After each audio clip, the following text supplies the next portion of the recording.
Hey there gamer, welcome to D6 Damage's Tiefling Alchemist Guide. This character is a high damage ranged fighter, concentrated on finesse and intelligence, as well as buffs to improve survivability and movement options. First, let's look at your ability scores. As a Tiefling, you receive a +2 to dexterity and intelligence. Both of these are very important as they'll affect your bomb's ability to hit and the damage you do with them. And you're all about the bombs. So if you're using Pathfinder's official point buy system, split your 20 points evenly between dexterity and intelligence, giving you a 16 in both. So with your bonuses in place, you'll have two 18s, both with modifiers of +4. And as a Tiefling, you also receive a -2 to Charisma. So bring your Charisma score down to 8, giving you a -1 modifier. If you're rolling your stats the old-fashioned way, put your highest roll in intelligence. Put your second highest into dexterity, and your third highest into wisdom, to cover for your weakness in the will save department.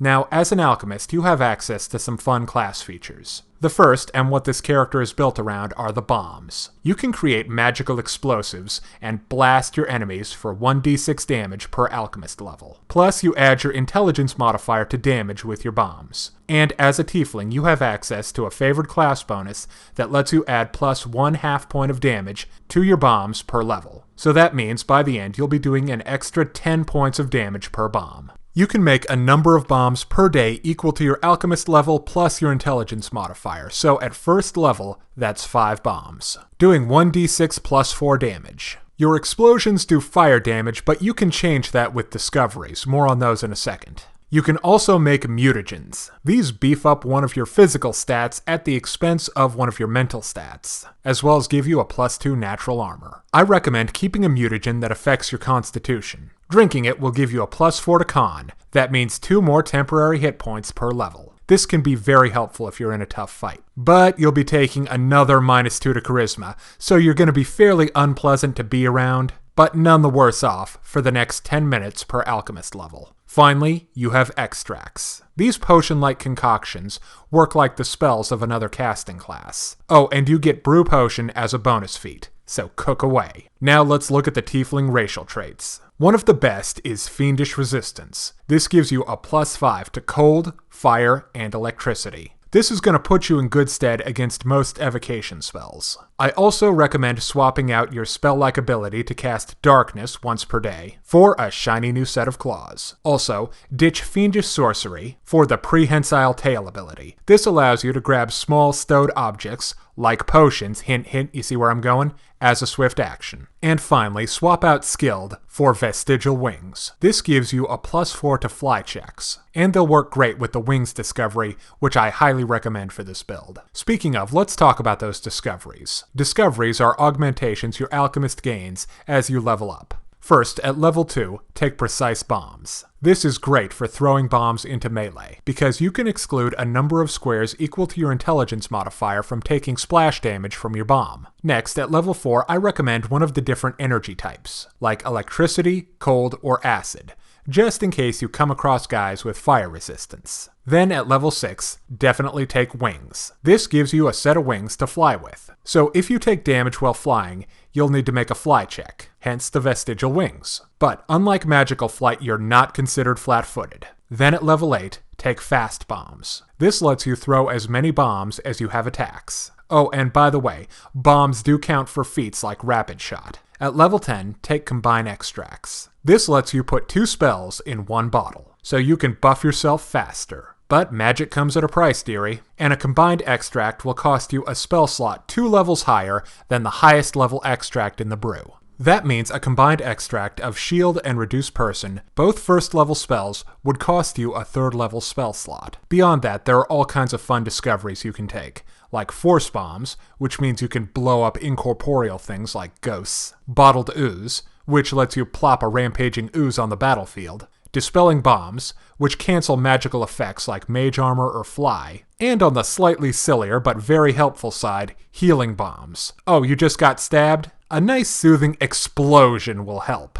Now let's talk about traits. I'm going to recommend taking the Adopted Social trait. This would give you access to the bonus feat humans get at first level. I also say take Accelerated Drinker. This lets you drink a potion as a move action, as long as you start the round with the potion in hand. So use that prehensile tail of yours to grab a potion at the end of your turn, and drink it as your move action on your next turn. Now, let's deal with feats. Tieflings get a great racial feat called Armor of the Pit. This gives you a +2 to your natural armor bonus. Also at level 1, thanks to your adopted trait, take Weapon Focus in Bombs. This gives you a +1 to hit with your bomb. Now bombs are ranged touch attacks, so you only need to make your enemies touch AC, and with a +5 to hit, you're well on your way. At 3rd level, take Extra Bombs. This gives you 2 more bombs per day, and that's more fun for you. At 5th level, start getting into the ranged attack feats, and the first prerequisite feat is Point Blank Shot. This gives you a +1 to attack and to damage within 30 feet.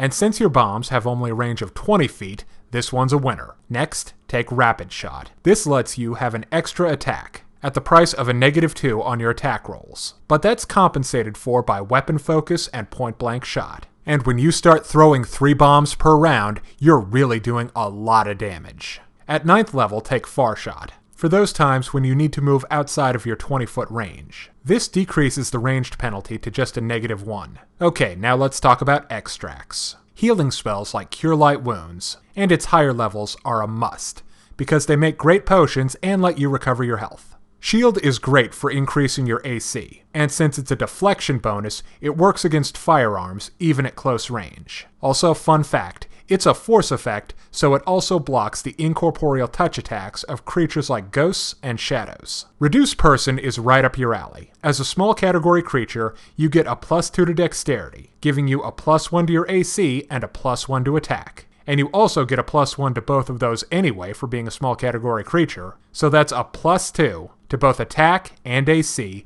and all for a -2 in strength, which you weren't using anyway. Fox's Cunning is a must, as it adds 2 extra points of damage to your bombs. Finally, Bomber's Eye is very helpful, as it increases the range of your thrown weapons by 10 feet and gives you a +1 to hit. Now let's end with some tactical advice and overall strategy. Flying is one of your best advantages. You only need to be 10 feet off the ground to be out of range of most melee attacks. So even in underground chambers, you can still use this ability. I'd recommend 15 feet up, 5 feet out from your target. With Bomber's Eye, you can do 20 feet up, 10 feet out. Up there, you only need to worry about archers and casters. With the benefit of Studded Leather Armor, which has a max dex mod of 5, and an armor bonus of 3, along with your natural armor of +2, you'll have an AC of around 19. With Shield, it's 23, and with Reduced Person, it's 25. So the archers will really need to be on their game to hit you.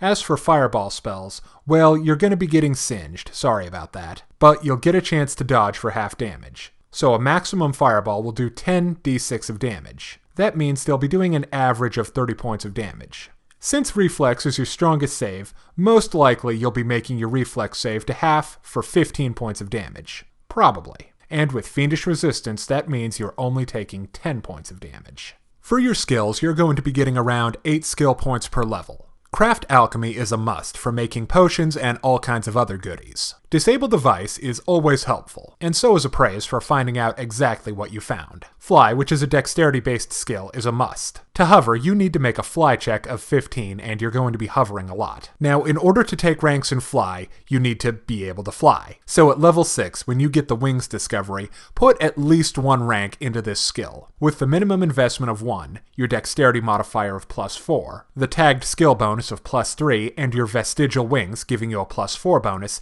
you'll have +12. So staying in the air should be no problem. Other good places to put your points are Knowledge Arcane and Knowledge Nature. A good way to use these abilities are in case you run into monsters covered under either category. Arcane covers dragons, constructs, and magical beasts, while Nature handles animals, fae, and monstrous humanoids. If you make a knowledge roll equal to 10 plus the monster's challenge rating, you'll learn about any weaknesses it may have. Hell, maybe the DM will even let you look at its entry in the monster manual. Spellcraft is great for identifying spells and magical devices. Finally, Sleight of Hand is tied to one of your stronger abilities, Dexterity, and you've got the points, so why not? I hope this guide has helped you build a better alchemist for your next Pathfinder game. And don't forget to pick up the free character build guide available right now on Lulu. Thank you for watching D6 Damage.